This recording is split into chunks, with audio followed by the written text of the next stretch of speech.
Livro de Salmos, capítulo 1. Glória a Deus. Amém?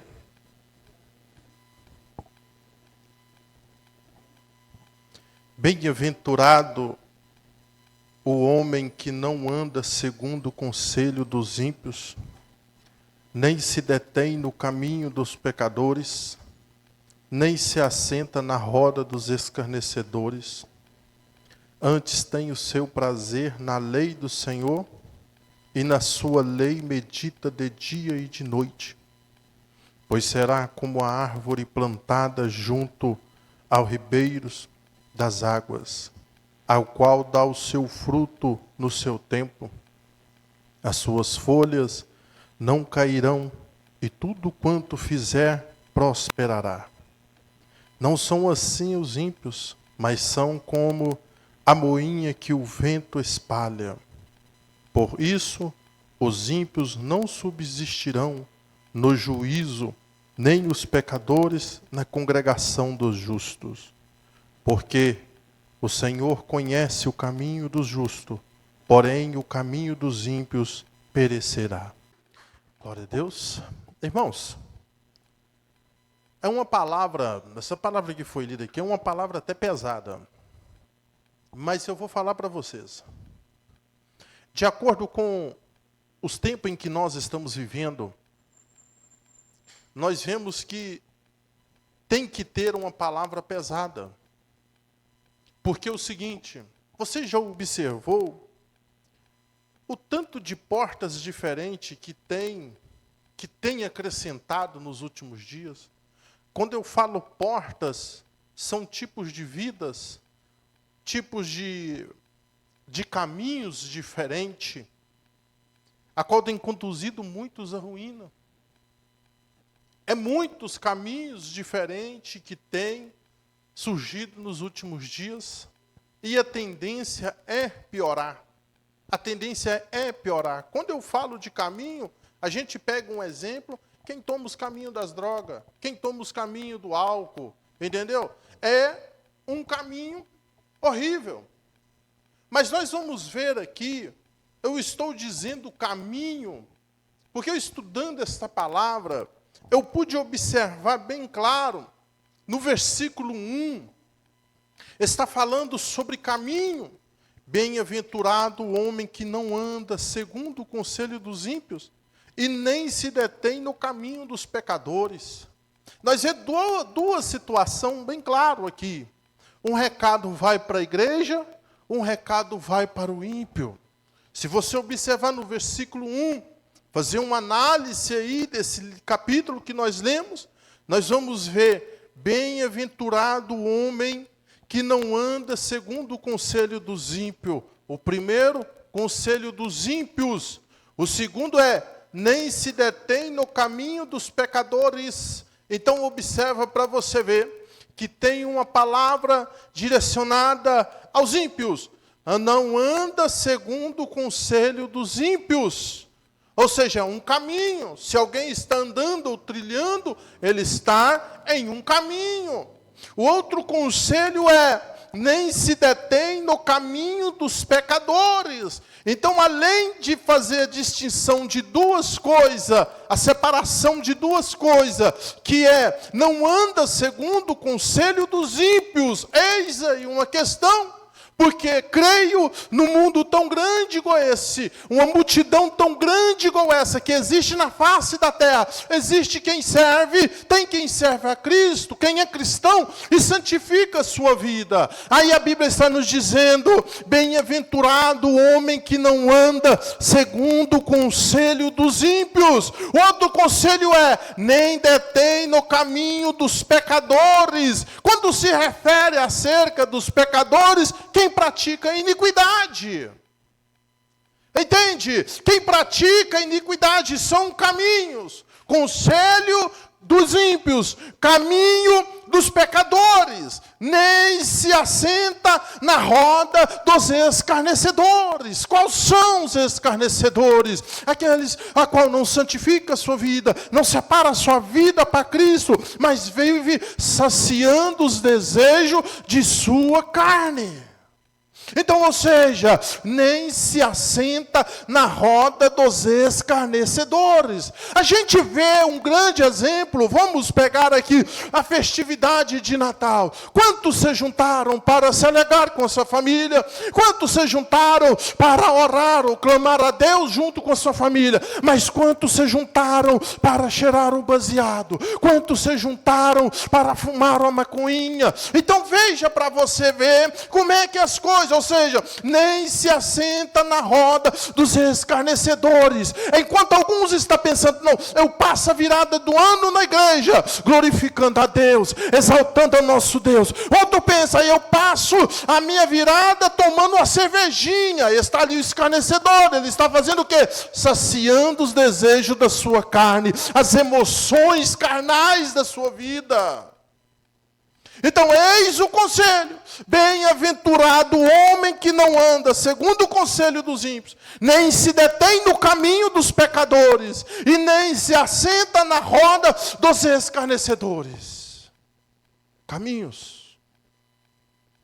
Jesus Cristo disse: eu sou o caminho, a verdade e a vida. O único caminho que conduz à verdade e que conduz à vida é Jesus Cristo. São caminhos. No versículo 2 disse: antes tem o seu prazer na lei do Senhor, e na sua lei medita de dia e de noite. Quais são esses que têm o prazer na lei do Senhor e na sua lei medita de dia e de noite? São aquele bem-aventurado homem que não anda segundo o conselho dos ímpios. O homem que não anda segundo o conselho do ímpio. O homem que não anda segundo, nem se detém no caminho dos pecadores. O homem que não assenta na roda dos escarnecedores. Mas aquele homem que tem o prazer na lei do Senhor e nela medita de dia e de noite. Aleluia, Deus! A gente vai ver o fruto do homem que anda, como está escrito no versículo 2. Antes tem o seu prazer na lei do Senhor, e na sua lei medita de dia e de noite. Nós vamos ver o resultado disso. A pessoa que anda, que tem o prazer na lei do Senhor, e na sua lei medita de dia e de noite, está aí no verso 3. Pois será como a árvore plantada junto ao ribeiro de águas, ao qual dá o seu fruto no seu tempo. As suas folhas não cairão, e tudo quanto fizer prosperará. A gente vê aqui uma outra coisa relacionada ao tempo. Observa aí. Pois será como uma árvore plantada junto ao ribeiro. Uma árvore frutífera, ela dá o seu fruto nas estações certas. As suas folhas crescem na hora certa, cai na hora certa. Se tem que nascer um broto, na estação certa, lá vem o broto. Na época certa, lá vem o fruto. E na época certa, o fruto acaba. Então, quem tem o prazer na lei do Senhor, e na sua lei medita de dia e de noite, as coisas acontecem tudo no tempo certo. Em contrapartida, se a gente analisar por este versículo, quantas pessoas vivem nos dias atuais em tumultuado de dívida, sem condição para pagar, fez dívida no tempo errado, acumulou problemas e problemas insolúveis aos olhos dele, porque se conhecer Jesus, que é o caminho, as coisas podem mudar. Se meditar na lei do Senhor de dia e de noite, como fez Josué, alcançará a terra prometida.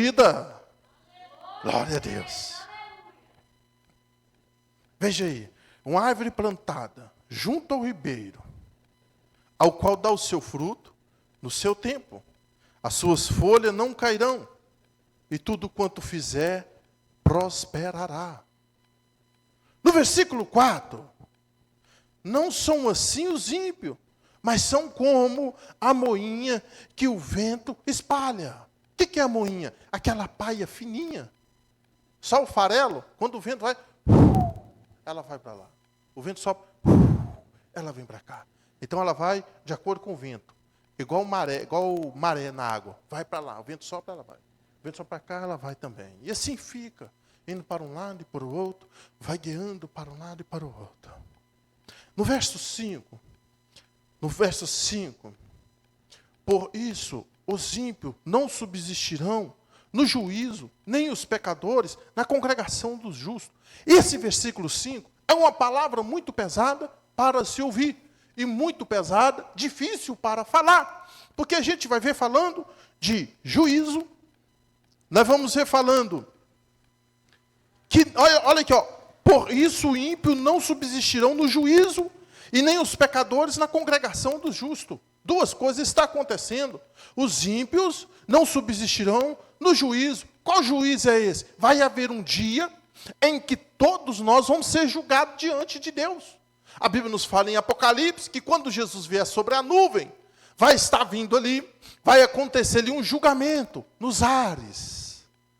Todos vão se prostrarem diante de Deus para prestar conta dos seus feitos aqui na terra. Esse é o juízo de Deus. O julgamento vai acontecer. Se nós não estivermos enquadrados no versículo 2, a resposta de Deus para nós naquele último dia vai ser horrível. Porque observa para você ver no versículo 2. Antes tem o seu prazer na lei do Senhor, e na sua lei medita de dia e de noite. O sujeito que enquadra nesse versículo 2, ele vai ter uma boa resposta de Jesus. Mas ao contrário disso, vai acontecer o que aconteceu em Mateus 24. As 10 virgens, as 5 prudentes, as 5 loucas. As prudentes entrou para o gozo eterno com o seu Senhor, mas as loucas não. E Jesus disse: apartai-vos de mim, todos vós que praticai iniquidade. Resposta dura é essa.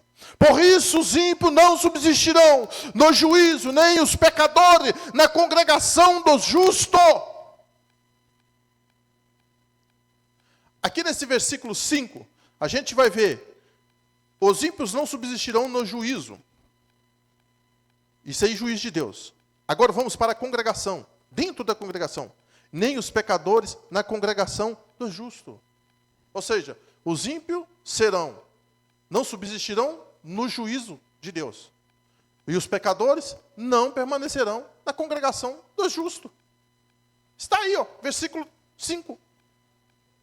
E nem os pecadores na congregação do justo. Ou seja, uma vez eu vi um pastor pregar, já bem velhinho já. Aí falando lá manso no altar, e falou assim: irmãos, escuta aqui, igreja.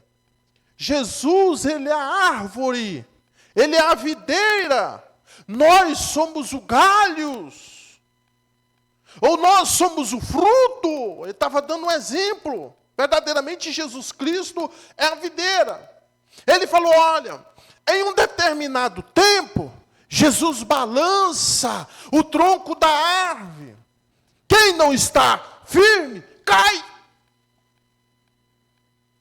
Mas quem está firme, fica travado. Então, em um determinado tempo e outro, por isso que muitas das vezes nós vemos a igreja vazia. Jesus olha, vamos ver quem está vivendo em sinceridade, começa a balançar a árvore. Quem está firme, fica seguro em Jesus. Mas quem não está, é atraído pelos desejos carnais, as coisas lá fora. E é a mais pura verdade. No versículo 6, nós vamos ver falar novamente sobre caminho. Porque o Senhor conhece o caminho do justo. Isso aqui é lindo, você sabe por quê? Porque até na morte do justo, Deus tem prazer. A Bíblia nos fala que Deus tem prazer na morte do justo, mas não tem prazer na morte do ímpio. Você sabe por quê? que Deus tem prazer na morte do justo?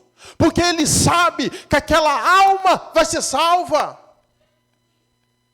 Ele sabe, então Ele tem prazer. Quando se perde, padece um justo aqui na terra, Deus fica feliz. Espera aí, eu estou colhendo um bom fruto aqui da terra e levando para os seios de Abraão, para o paraíso. Mas quando o ímpio padece, o ímpio morre, Deus não se alegra, porque sabe qual é o trajeto que a alma dele vai seguir. O que não é bom. Então, mais uma vez, caminho. Porque o Senhor conhece o caminho do justo, porém o caminho dos ímpios perecerá. Perecer não é uma palavra boa, é uma palavra ruim. Perecer é morrer, falecer, destruir, acabar. Eu quero ir um pouco mais além, acerca deste caminho. Se nós fizermos uma análise em Provérbio 21, no versículo 2, olha o que vai nos dizer. Todo caminho do homem é reto aos seus olhos, mas o Senhor sonda os corações. Aos olhos do homem, o caminho parece ser bom, mas Deus está de lá contemplando o coração dele. Deus está lá vendo quais são os planos daquele coração ao trajetar este caminho. Aos olhos dele parece ser bom, mas não é. Em Provérbios, ainda em Provérbio, um caminho enganoso, capítulo 14, versículo 12, há um caminho que ao homem parece direito, mas o fim dele são os caminhos da morte. Quantos trilharam um caminho errado, achando que estava indo bem, quando daí a pouco, infelizmente, padeceu com um tiro na cabeça, padeceu, sei lá, esfaqueado. Nós vemos isso constantemente acontecer. São vários tipos de caminho. Agora, quem vai decidir o caminho a seguir é eu e você. E a qual é divulgado por a face dessa terra, em tudo e quanto é lado que você for, vai ouvir falar de Jesus. Jesus é o caminho, a verdade, a vida. Jesus salva. Jesus padeceu na cruz para te dar a salvação. E Deus enviou o seu Filho unigênito ao mundo, para que o mundo não pareça, mas que tenha a vida eterna. Jesus. Nós vemos ainda em Provérbio, quantos vivem por aí, aquele caminho que eu falei, guria mesmo, o caminho perigoso, Provérbio 4, versículo 14. Não entre pelas veredas dos ímpios, e nem ande no caminho dos maus. Você já observou que tem gente que tem uma facilidade muito grande de atrair os outros para a desgraça? Tem. O sujeito, ele perde dias, horas e dias tentando convencer alguém a fazer tanta coisa errada, mas não sequer aproveita 2, 3 minutos para falar: vamos para a igreja buscar a Deus? Vamos passar uma noite na vigília? Mas chama o sujeito para ir para uma roda de cerveja, para ir para uma roda de cachaça.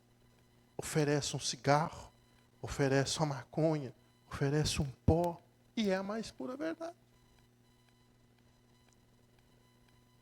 Tem uns que falam até assim: não importa o que está acontecendo, eu quero estar no meio do tumulto. Não é assim? Tem uns que falam assim. E parte vai seguir a cabeça do sujeito que está lá praticamente quase que fazendo, aprontando a cova dele. Em Provérbios 1, versículo 10. Filho meu, se os pecadores procuram te atrair com agrados, não aceites. Não aceite. Hoje o que mais tem é oferta. O que mais tem são propostas que parecem ser agradáveis, mas não são. Isso é um tipo de caminho. Hoje, quantas famílias estão destruídas porque o amigo chamou o outro, não, vamos ali no barzinho tomar cerveja. Foi tomar cerveja, conheceu a Maria Cerveja lá. E por causa da cachaça, quantas famílias estão em decadência? Você já parou para pensar nisso? Já parou para analisar? Um S puxa o outro. Eu friso nesse lado de alcoolismo, vício, irmãos, porque o que mais acontece é isso. Então, ou seja, o maior índice de desentendimento, de briga, de violência está gerado em torno do vício. E o que muito é que pode se dizer de 20% das pessoas, pode se dizer aí, uns 18% são convidados a ir a este caminho. E o mesmo sujeito que te convidou, quando a família entra em crise, em decadência por causa disso, ele não vai lá te ajudar, não. Ah, você tem que beber e aproveitar a vida. Não, você é bom. Não, eu vou lá, hoje eu vou encher a cara, porque eu não estou aguentando mais. Mas aí que não sabe que o problema é danada da marvada. São caminhos. Oferta. Oferta. Adversário, Satanás, em Mateus 4, ele fez várias ofertas para Jesus. Se tu transformar essa pedra em pão, tu és o filho do Deus vivo. Pega essa pedra e transforma em pão. Não. Só do pão viverá o homem, mas de toda palavra que sai da boca de Deus. Pegou ele, levou ele no penáculo do templo santo, lá nas alturas, e mostrou para ele, se tu prostrado me adorarás, te darei todo este reino. Não, somente o Senhor teu Deus adorarás, somente a Ele servirá. Proposta. São os milhares. Se disserem, vem conosco, e tocais de sangue, embosquemos e inocentes sem motivo. A gente vê isso na atualidade hoje. Eu lembro que antes de eu me converter, de eu aceitar Jesus, a gente foi num show ali que teve ali daqui, cantor lá, Fala Mansa, aqui no Ibirité. Aí nós pegamos o 311, e dentro do ônibus chegou um monte de jovens, assim, mais ou menos da minha idade na época, e falou assim, oh, que pegar com nós, pegou com você também? Aí eu não. Chegou lá, a primeira coisa que eles arrumaram foi problema. Foi pronto, se eu tivesse sentado na onda deles, ia dar daneira. Traguemo-los vivo como a sepultura, e inteiros como os que descem a cova, acharemos toda sorte de bens preciosos. Olha para você ver, oferta. Encheremos as nossas casas de despojos. Lança a tua sorte conosco. Teremos todos uma só bolsa. Nada, mentira. Filho meu, não te ponha ao caminho com eles. Desvie o teu pé das suas veredas. Ele faz uma proposta para ele dizendo, tudo que nós pegar, nós vamos ter uma bolsa só. Ou seja, do que nós pegarmos lá, do que nós trazer, ou saquear, ou roubar, vai ser tudo com nós mesmos. Mas é mentira. Que na íntegra só tem um que vai preso. Sempre o culpado fica apenas em um. Montaram uma boca bem na esquina. Aí a turma, os adolescentes, que eles mais jovens, estavam tudo rodeando, que os pessoal oferecia assim no meio da rua, assim, para eles. Não, se você vem para cá, você começa, você pode ser oleiro, nós pagamos você para ser oleiro aqui. Nós pomos aqui a droga para você, fulano, você vender, você vende, ganha seu dinheiro, você vai ficar bem de vida rapidinho. Porque os adolescentes foram entrando tudo. Né? Aí um dia, eu peguei e preguei para um deles já estava já bem influenciado na área. Eu falei com ele, meu querido, deixa eu falar com você. Se o negócio estreitar aqui, os lá de cima vai rapar o fora e você vai se lascar sozinho. Sabe o que você faz? Aceita Jesus, muda a sua vida, sai desse caminho. Eu vou te falar com você quais são os destinos. Se você mudar, pode ser diferente. Mas se você não querer mudar, pega um caminho diferente, infelizmente, o seu trajeto o seu fim aqui vai ser trágico para você. Aí, não, esse negócio aqui, ideia é muita mulher, pai, nunca vi tanto mais para gostar de um negócio desse. Não, a gente é perseguido. Eu falei, rapaz, isso aí é uma vida passageira e que vai encurtar ela. A sua vida vai ficar curta. Aceita Jesus, sai desse caminho e vem servir a Jesus Cristo para que assim prolongue os seus dias de vida na terra. Para que eu falei? Falei com ele, das duas pode acontecer. Ou você fica viciado, ou então você, além de ficar viciado, trazer problema para suas famílias, seus familiares, ou talvez você levar um tiro, morrer, ou talvez levar um tiro e ficar entrevado numa cadeira de roda. Isso se não ficar doido da cabeça. Não passou, deve ter passado mais ou menos uns 3 a 4 dias, mais ou menos. Aí eu descobri que um desses rapazes foi pego, não sei o que aconteceu entre eles lá, com a própria turma dele, pegou ele, amarrou ele dentro de um saco plástico vivo, e jogou lá para baixo. Encontrou ele lá, estava morto, morreu sufocado dentro do saco de plástico. Tudo por causa de quê? O caminho que escolheu. O tempo de nós escolher para onde vai destinar a nossa vida. Tem várias coisas na vida do ser humano aqui na Terra que tem que ser muito analisada, porque é o seguinte, a gente tem o nosso lado espiritual e tem o nosso lado físico. Você pode escolher um caminho onde você vive uma vida, fisicamente dizendo, aqui na Terra, uma vida boa, saudável. É lógico, e mesmo ainda em pecado, você tem essa escolha. Mas a pessoa pode escolher os dois lados. Ter uma vida íntegra com Deus, ser servo de Deus e zelar da sua salvação, e ainda levar uma vida de qualidade aqui na terra. Então, são vários tipos de caminho, várias escolhas. Né? Então, ou seja, o sujeito escolheu o caminho dele. O rapaz morreu antes de fazer seus 18 anos, por causa da escolha dele. Nós decidimos que tipo de vida vivemos na terra, e nós é quem decidimos para onde irá a nossa alma. Um dia essa matéria física aqui vai morrer se Jesus não vier antes, né? Porque Jesus Cristo, quando vir aí, ainda vai ter vida na terra. Isso se eu ou você que está aqui hoje, se nós padecermos, para onde vai a nossa alma? O tempo de decidir para onde ela vai é enquanto nós estamos vivos na terra. Porque depois que partiu daqui para o segundo piso, como diz alguns, não tem mais o que fazer. Já era. Decidimos tudo o que tinha que decidir. Já era.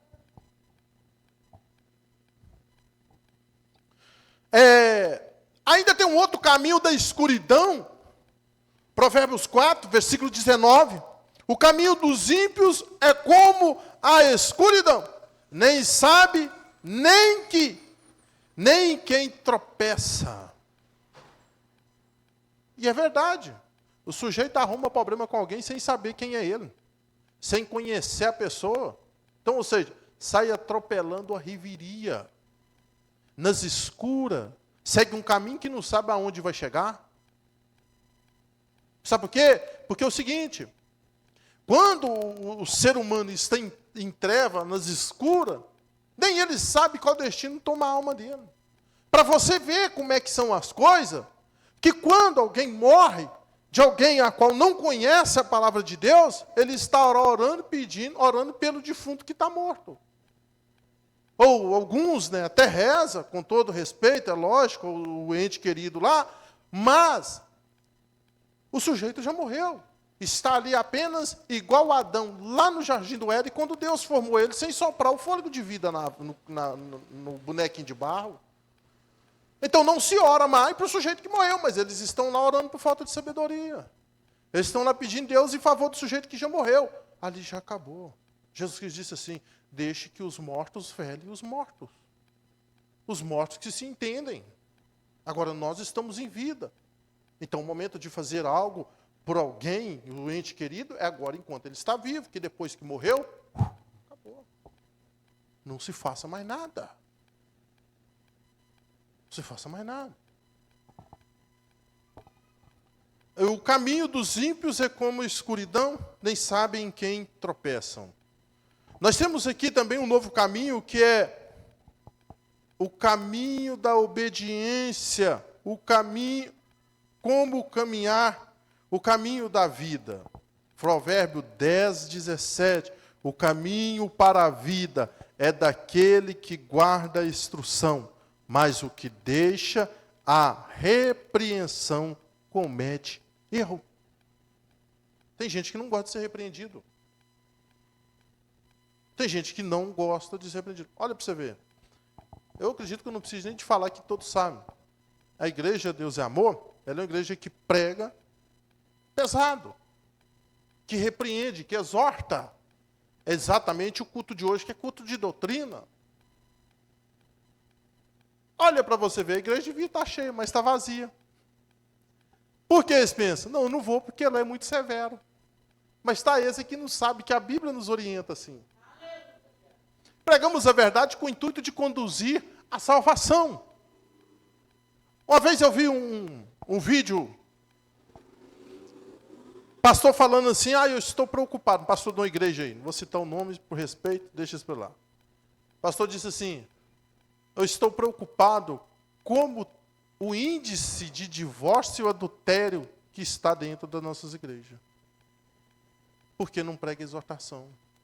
Se pregasse exortação, ele ia falar, adultério é pecado, prostituição é pecado. Divorciou, ou vive só, ou se ajunta com a mesma mulher que você casou, com o mesmo homem que você casou. Rapidinho a igreja fica vazia. A igreja está cheia por causa disso. O negócio é o seguinte, é nós pregar a palavra de Deus da salvação. O negócio é a qualidade, não é a quantidade. Uma vez eu ouvi uma pessoa falar que dentro dessa igreja eu fiquei pasmado. Aqui na porta da igreja, para não dizer que dentro, mas foi na porta. Falou assim, pastor, eu não gosto da igreja de Deus é Amor, não, porque a igreja é muito severa. Então eu congrego na igreja de tal, que lá é liberal. Mas quando eu quero uma resposta de Deus, eu venho aqui. Aí eu falei, oh meu Deus do céu. Então quer dizer, se ela está no lugar onde Deus não responde ela, o que ela está fazendo lá? Será que Deus está lá nessa igreja? Então, ou seja, eu congrego lá, mas quando eu quero uma resposta de Deus, eu venho aqui. Eu falei, meu irmão, eu não quero só que você venha e volte, eu quero que você fique e participe da salvação. Eu quero que você fique e participe da salvação. Aí eu comentando isso com uma irmã da outra igreja de Deus Amor, lá perto da minha casa, eu falo, pastor José, pois aqui na nossa igreja está acontecendo mesmo. Então, tipo assim, se a gente der asa um pouquinho à nossa imaginação, um pouquinho, porque as coisas estão tão perto da gente, que muitas das vezes a gente não enxerga, porque estamos preocupados com o que nós queremos e não o que Deus quer. Então, se ela pensar um pouquinho mais, não, peraí, se eu vim aqui buscar a resposta de Deus, por que Deus não está me respondendo? Alguma coisa está acontecendo lá. E por que Deus me responde aqui, então? Entende? Como é que as coisas? Meu querido, a vida com Cristo Jesus é renúncia. Foi que dia? Domingo, a irmã pregou aqui. Mateus quanto? 16? Aquele que quiser vir após mim, renuncie a si mesmo, toma a sua cruz e siga-me. Siga-me. O erro fatal de muitas pessoas, por falta de sabedoria, é achar que porque Deus está respondendo ela em algo, ou porque Deus está falando com ela em algo, ou porque Deus está usando ele em algo, é achar que está salvo por isso. É um engodo. Não é verdade. Deus, pela sua infinita misericórdia, usa nós, e Deus, pela sua infinita misericórdia, pode te responder naquilo que você quer, e pela infinita misericórdia dele, ele fala com você. Não é dizer que porque falou, está salvo. Não. Salvação é obediência. Paulo, uma vez eu preguei aqui acerca da ignorância. Paulo pregou assim, falou para Timóteo, Timóteo, eu me fiz ignorante acerca da minha ignorância e alcancei a graça do Senhor. Ele disse, Timóteo, meu querido, eu ignorei a mim mesmo. E após eu ignorar minhas próprias ignorâncias, que eu ignorava a vontade de Cristo, de Deus na minha vida, então eu fiz ignorante acerca da minha ignorância e alcancei a graça do Senhor. Enquanto o pastor Josué, se o pastor Josué viver na ignorância acerca da verdade de Jesus, eu sempre vou ser ignorado por Cristo acerca da salvação. Mas o dia que eu ignorar minhas próprias ignorâncias, eu alcanço a graça de Deus. Glória a Deus. O caminho para a vida é daquele que guarda a instrução. A gente destacou algumas coisas assim nesse versículo de Provérbios 10, versículo 17. O caminho para a vida é daqueles que guardam a instrução. Então nós vemos, primeiro tem o caminho para a vida. Para a vida de qual? Daqueles que guardam a instrução. Então, ou seja, não basta só você ouvir a instrução, você tem que guardar. Você tem que praticar. Guardar e praticar. Depois ainda, no verso 10, versículo 17, no capítulo 10, versículo 17 de Provérbios, ainda vai dizer ainda, mas o que deixa a repreensão, comete erro. Olha aqui, vou pegar aqui um exemplo aqui de pai para filho, ou de mãe para filha. Quantos conselhos a mãe dá para um filho? São muitos. E quantos ignoram esse conselho ou essa repreensão? E quebra a cara depois. Envolve com quem não devia de envolver. Ou se apaixona para quem não devia se apaixonar. Vai acompanhar quem não devia acompanhar. Depois volta pedindo socorro, ajuda papai e mamãe. Não é assim? Por quê? É o que acontece. É o que está acontecendo aqui. 10, 17. Mas o que deixa a repreensão, comete erro. Porque todos, quando somos repreendidos pelo Senhor, porque Deus quer o nosso melhor. Ele quer o melhor para nós. Quando a gente faz uma análise do que Deus fez por nós, a gente consegue compreender como Ele está tão disponível a nos ajudar, a nos conduzir à salvação. Meu querido, Ele pegou, foi o seu filho, único filho. E ainda analisando o lado de Jesus Cristo, que desfez da sua glória, da sua majestade lá no céu, para vir pôr o seu pé aqui nesse mundão de pecado, para ser sacrificado, crucificado por nós, perseguido por nós. Entende? O tamanho deste amor. Entende? Deus é o primordial, o principal a querer nos ajudar, a nos salvar, a nos abençoar. Em termos de vontade de nos ajudar, de nos salvar, não tem ninguém acima de Deus. Deus poderia ter destruído o homem lá dentro do jardim, vou dissipar você dessa terra, mas não. Deus poderia ter acabado com, não, Noé, nem você vai ser salvo aqui nesse dilúvio, vou destruir tudo, mas não destruiu. Poderia ter acabado no dia de Sodoma e Gomorra, quando Deus destruiu Sodoma e Gomorra. Eu vou mandar fogo para essa terra inteira, destruir a humanidade inteira. Mas Deus não fez isso. A infinita misericórdia de Deus. Ele está sempre disposto a nos ajudar. Então, se nós fizermos uma observação nisso, aí nós vamos ver que como Deus quer nos ajudar. Mas o que deixa a repreensão comete erro.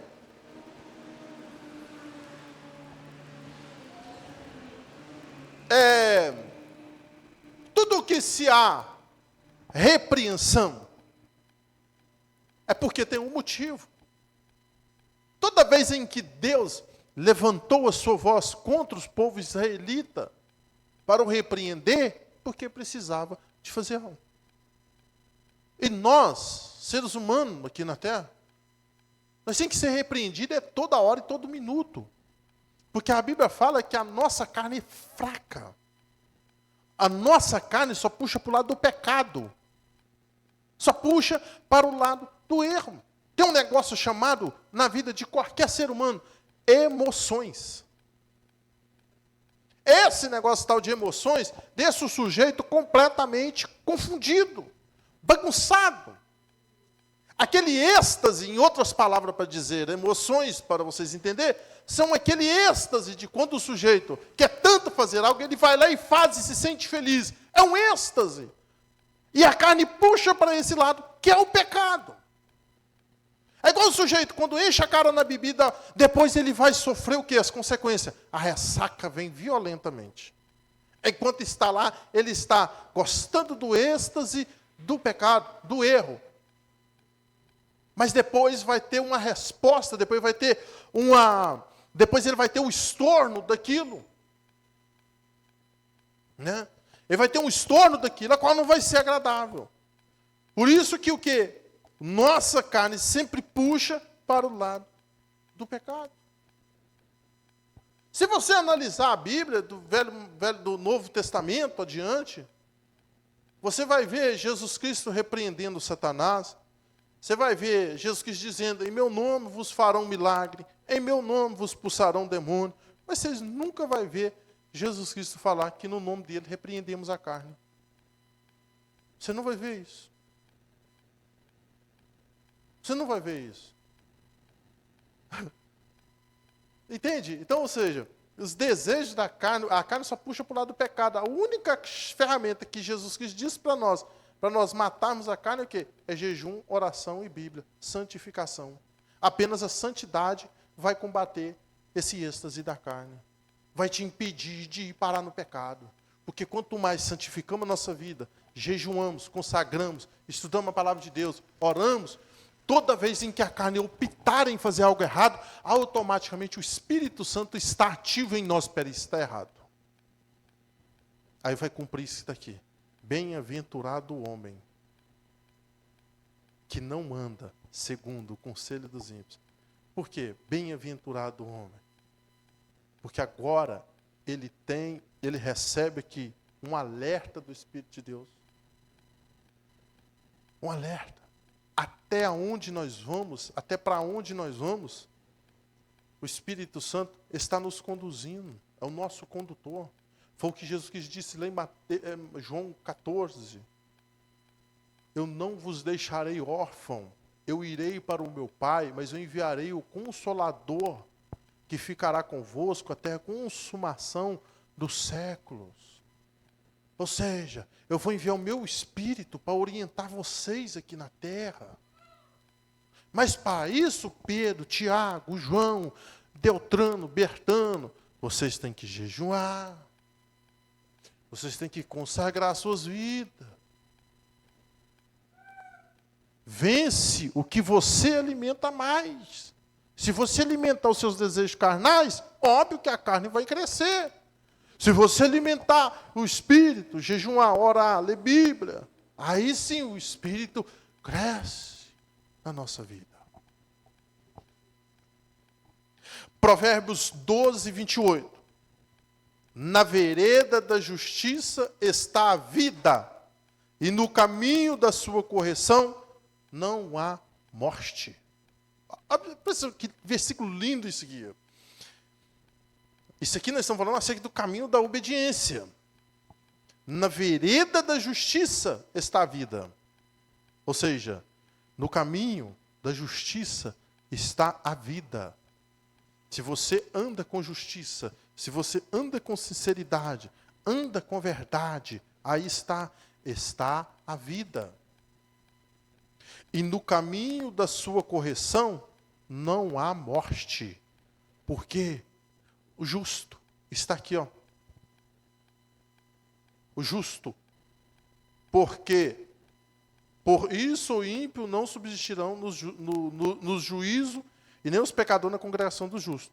Porque o Senhor conhece o caminho do justo, porém o caminho do ímpio perecerá. O Senhor conhece o caminho do justo. Não há morte. A salvação. Encerrando. E caminho, ainda está falando que caminho reto, caminho perfeito diante de Deus, está aqui Provérbio 3, versículo 5. Confia no Senhor de todo o teu coração, e não te estribes no teu próprio entendimento. Olha, confiar no Senhor de todo o teu coração, não é pela metade. Não é pela metade. É de todo o coração. Quando nós confiamos no Senhor de todo o nosso coração, nós sabemos que Ele está apto a resolver tudo para nós. É pegar o problema, se temos algum problema, é colocar na mão dele. Senhor, tá aí, o Senhor resolve. É o Senhor que vai direcionar tudo. A arca estava sobre as águas, mas quem o conduziu? Não tinha nenhum remo lá fora para remar a arca, não. Mas ela parou no lugar certo, aonde foi preciso parar. Deus no controle. Confia no Senhor de todo o teu coração. E não te estribe no teu próprio entendimento. Presta atenção aqui. A primeira frase é essa. Confiar no Senhor de todo o teu coração. Mandando nós confiar no Senhor de todo o nosso coração. Agora ele vai falar algo acerca do nosso entendimento. E não te estribe no teu próprio entendimento. Muitas pessoas oscilam em confiar em Deus e apostando no seu próprio entendimento, no seu próprio conhecimento, no que ele acha que deve ser. Mas é o contrário. É confiar em Deus. O caminho reto é esse. Pedro, lembra de Pedro? Quando houve a tempestade no mar, o barquinho afundou lá e Pedro falou: Senhor, manda eu ir ter contigo sobre as águas. Aí Jesus falou: Pedro, tem fé, pode vir, ué. Aí Pedro lá vai. Enquanto Pedro estava confiando em Jesus, ele lá vai andando. Mas quando começou a oscilar a fé, a água, ele começou a se submergir na água. Por quê? Começou a oscilar. Não oscila não, meu querido. Entrega por completo a Cristo Jesus. Reconhecei-o em todos os teus caminhos, e Ele endireitará as tuas veredas. Amém? Glória a Deus.